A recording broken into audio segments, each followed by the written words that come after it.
কালা জাহাঙ্গীরকে কেন হিরো বানানো হচ্ছে? ওই জিলু মাল দিয়ে ভাইরাল হয়ে গেছে। হ্যাঁ, দেখেন সাকিব ভাই যাই করে ইজ এ মেগাস্টার, তার একটা স্টেটমেন্ট থেকে যাবে। যে স্ট্যাটাসটা নিয়ে কথা হয়েছিল সেটা হচ্ছে সাকিব ভাই একটা সিনেমা আসতেছে, সেটা হচ্ছে যে কালা জাহাঙ্গীর বেস করে অলরেডি সোশ্যাল মিডিয়াতে ভাইরাল হয়ে গেছিলো। তখন আমি লিখছিলাম যে কালা জাহাঙ্গীরকে কেন হিরো বানানো হচ্ছে, যেহেতু অনেকেই আমাকে কোশ্চেন করছে ভাই তাহলে কি বাংলাদেশে এই ধরনের সিনেমা হবে না? হবে, অবশ্যই হবে। এখন কাকে নিয়ে হবে? প্রত্যেকটা খুনি সন্ত্রাসী কিছু থাকে যারা হচ্ছে তাদের কিছু না কিছু ভালো কাজ থাকে।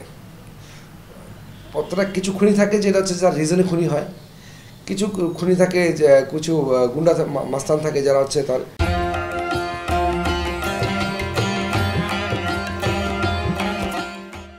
পারিপার্শ্বিক এনভায়রনমেন্টের কারণে সে হয়ে গেছে, তারপর সে কিছু ভালো কাজ করতেছে, এরকম এক্সাম্পল আছে। বাট কালা জাহাঙ্গীরের প্রোফাইলে বা হিস্ট্রিতে এমন কোনো কিছু নাই। আর আমার একটা সিনেমা ছিল আকবর once upon a time in Dhaka, যেটা ইমন ছিল, আমরা কিছুদিন শ্যুট করছিলাম। আসলে ওইটা কালা জাহাঙ্গীরের লাইফ পোর্ট্রেট ছিল। এখন আমি রাজি হই নাই, প্রডিউসারকে বলছি না আমি কালা জাহাঙ্গীরের লাইফ নিয়ে কেন সিনেমা বানাবো, রিজনটা কি? যে আসলে হ্যাঁ তার পার্সোনালিটি, তার জীবন গ্রাফ পড়ার পরে মনে হয়েছে যে সে আলটিমেটলি একজন খুব মানে ফুলি নেগেটিভ একটা পার্সন, এবং যেটা হচ্ছে সমাজে ভাইরাস বলা যায়। হ্যাঁ, তো এখানে ইমন করলে না কোনো ইম্প্যাক্ট পড়তো না, আবার সাকিব খাই করলে কিন্তু ওই জিলু মাল দিয়ে ভাইরাল হয়ে গেছে। হ্যাঁ, এখন গিয়ে যদি কালা জাহাঙ্গীর যা করতেছে ওটা করবে, সেটা ইফেক্ট পড়তে পারে, আমি জানি না ঠিক। তাহলে কি সিনেমা হবে না? হবে, নেগেটিভ ক্যারেক্টার সিনেমা হবে, সবই হবে।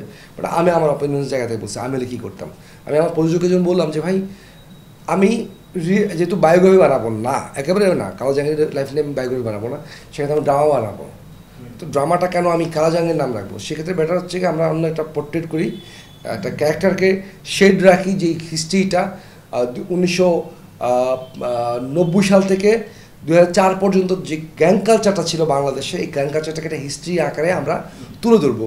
বাট এটা কখনই কারোর লাইফ পোর্ট্রেট না, এসে সময়ের একটা, আমরা বলি কি এটাকে, সময়ের একটা জার্নি।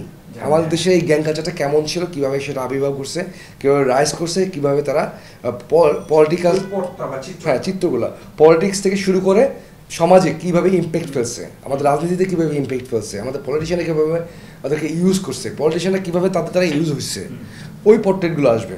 তো সেক্ষেত্রে আমি কিন্তু কালা জাহাঙ্গীর লিখিনি, আমরা লিখছিলাম once upon a time in Dhaka. Akbar once upon a time Dhaka, মানে আকবর নামে, হ্যাঁ আকবর সেটা একজন ছিল, হ্যাঁ বাংলাদেশের প্রথম গ্যাংস্টার। হ্যাঁ, তো বাট এই গল্পটা জান না, আমরা একটা চিত্রণটা করছি যেটা হচ্ছে যে ফুললি ড্রামাটাইজড। তো সেক্ষেত্রে আমি আসলে এইভাবে যাই নাই। তো আমার যে কোয়েশনটা তখন রাজি ছিল, আমি সেম কোয়েশনটাই করছি ফেসবুকে, যে এটা কি আসলে আমরা কেন ওকে হিরো বানাচ্ছি।